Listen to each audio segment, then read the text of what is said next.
بسم اللہ الرحمن الرحیم، اللہ کے نام سے جو رحمان اور رحیم ہے۔ اسلام جو تہذیب انسان کو سکھاتا ہے، اس کے قواعد میں سے قاعدہ یہ بھی ہے کہ وہ اپنے ہر کام کی ابتدا خدا کے نام سے کرے۔ اس قاعدے کی پابندی اگر شعور اور خلوص کے ساتھ کی جائے تو اس سے لازماً 3 فائدے حاصل ہوں گے۔ ایک یہ کہ آدمی بہت سے برے کاموں سے بچ جائے گا، کیونکہ خدا کا نام لینے کی عادت اسے ہر کام شروع کرتے وقت یہ سوچنے پر مجبور کر دے گی کہ کیا واقعی میں اس کام پر خدا کا نام لینے میں بجانب ہوں۔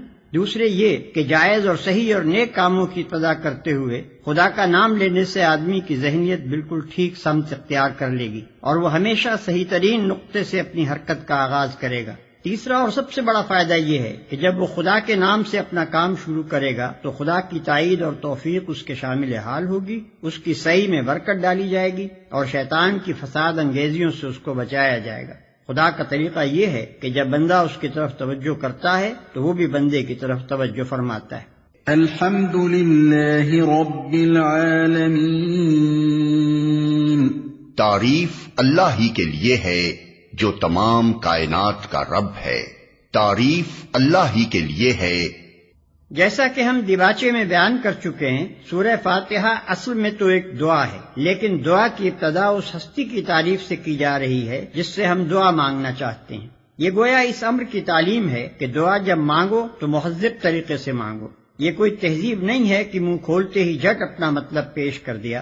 تہذیب کا تقاضا یہ ہے کہ جس سے دعا کر رہے ہو پہلے اس کی خوبی کا، اس کے احسانات اور اس کے مرتبے کا اعتراف کرو۔ تعریف ہم جس کی بھی کرتے ہیں 2 وجوہ سے کیا کرتے ہیں۔ ایک یہ کہ وہ بجائے خود حسن و خوبی اور کمال رکھتا ہو، قطع نظر اس سے کہ ہم پر اس کے ان فضائل کا کیا اثر ہے۔ دوسری یہ کہ وہ ہمارا محسن ہو اور ہم اعتراف نعمت کے جذبے سے سرشار ہو کر اس کی خوبیاں بیان کریں۔ اللہ تعالیٰ کی تعریف ان دونوں حیثیتوں سے ہے۔ یہ ہماری قدر شناسی کا تقاضا بھی ہے اور احسان شناسی کا بھی کہ ہم اس کی تعریف میں رد اللسان ہوں۔ اور بات صرف اتنی ہی نہیں ہے کہ تعریف اللہ کے لیے ہے، بلکہ صحیح یہ ہے کہ تعریف اللہ ہی کے لیے ہے۔ یہ بات کہہ کر ایک بڑی حقیقت پر سے پردہ اٹھایا گیا ہے، اور وہ حقیقت ایسی ہے جس کی پہلی ہی ضرب سے مخلوق پرستی کی جڑ کٹ جاتی ہے۔ دنیا میں جہاں جس چیز اور جس شکل میں بھی کوئی حسن، کوئی خوبی، کوئی کمال ہے، اس کا سرچشمہ اللہ ہی کی ذات ہے۔ کسی انسان، کسی فرشتے، کسی دیوتا، کسی سیارے، غرض کسی مخلوق کا کمال بھی ذاتی نہیں ہے بلکہ اللہ کا عطیہ ہے۔ پس اگر کوئی اس کا مستحق ہے کہ ہم اس کے گرویدہ اور پرستار، احسان مند اور شکر گزار، نیاز مند اور خدمتگار بنے تو وہ خالق کمال ہے، نہ کہ صاحب کمال، جو تمام کائنات کا رب ہے۔ رب کا لفظ عربی زبان میں 3 معنوں میں بولا جاتا ہے۔ 1 مالک اور آقا، 2 مربی پرورش کرنے والا، خبرگیری اور نگہبانی کرنے والا، 3 فرمانروا، حاکم، مدبر اور منتظم۔ اللہ تعالیٰ ان سب معنوں میں کائنات کا رب ہے۔ الرحمن الرحیم، رحمان اور رحیم ہے۔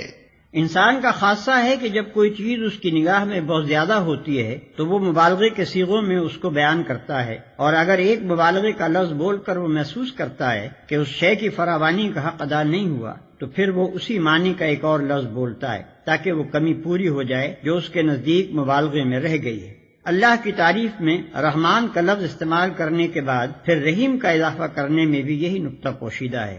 رحمان عربی زبان میں بڑے مبالغے کا صیغہ ہے، لیکن خدا کی رحمت اور مہربانی اپنی مخلوق پر اتنی زیادہ ہے، اس قدر وسیع ہے، ایسی بے حد و حساب ہے کہ اس کے بیان میں بڑے سے بڑا مبالغے کا لفظ بول کر بھی جی نہیں بھرتا۔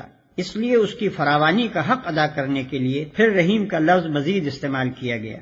اس کی مثال ایسی ہے جیسے ہم کسی شخص کی فیاضی کے بیان میں سخی کا لفظ بول کر جب تشنگی محسوس کرتے ہیں تو اس پر داتا کا اضافہ کرتے ہیں۔ رنگ کی تعریف میں جب گورے کو کافی نہیں پاتے تو اس پر چٹے کا لفظ اور بڑھا دیتے ہیں۔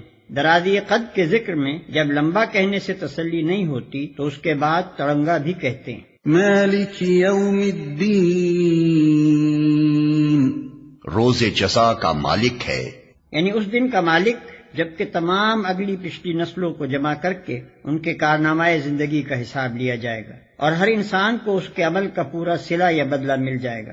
اللہ کی تعریف میں رحمان اور رحیم کہنے کے بعد مالک روز جزا کہنے سے یہ بات نکلتی ہے کہ وہ نرا مہربان ہی نہیں ہے بلکہ منصف بھی ہے، اور منصف بھی ایسا با اختیار منصف کہ آخری فیصلے کے روز وہی پورے اقتدار کا مالک ہوگا، نہ اس کی سزا میں کوئی مزاحم ہو سکے گا اور نہ جزا میں مانے۔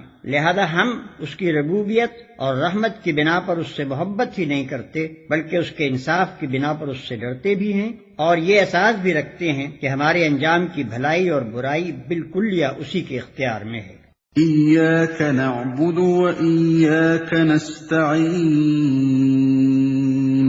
ہم تیری ہی عبادت کرتے ہیں اور تجھی سے مدد مانگتے ہیں۔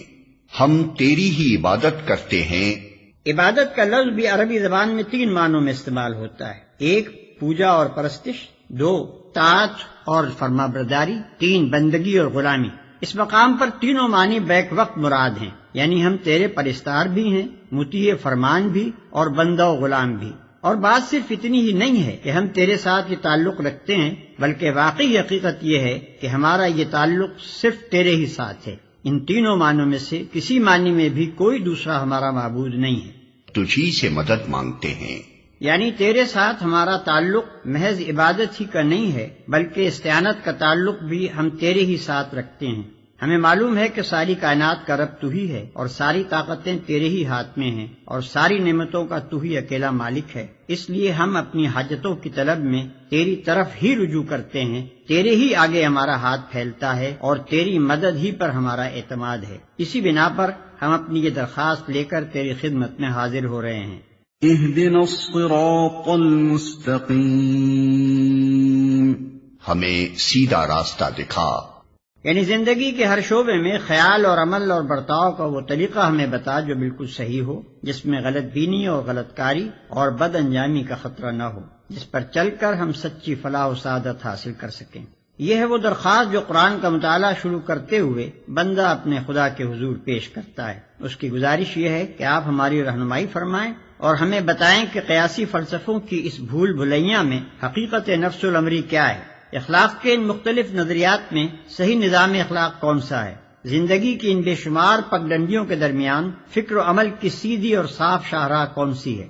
صراط الذین انعمت علیہم غیر المغضوب علیہم ولا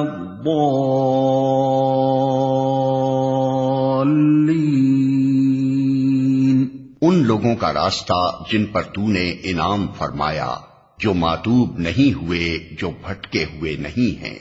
ان لوگوں کا راستہ جن پر تو نے انعام فرمایا۔ یہ اس سیدھے راستے کی تعریف ہے جس کا علم ہم اللہ تعالیٰ سے مانگ رہے ہیں، یعنی وہ راستہ جس پر ہمیشہ سے تیرے منظور نظر لوگ چلتے رہے ہیں، وہ بے خطا راستہ کہ قدیم ترین زمانے سے آج تک جو شخص اور جو گروہ بھی اس راہ پر چلا وہ تیرے انعامات کا مستحق ہوا اور تیری نعمتوں سے مالا مال ہو کر رہا، جو ماتوب نہیں ہوئے، جو بھٹکے ہوئے نہیں ہیں۔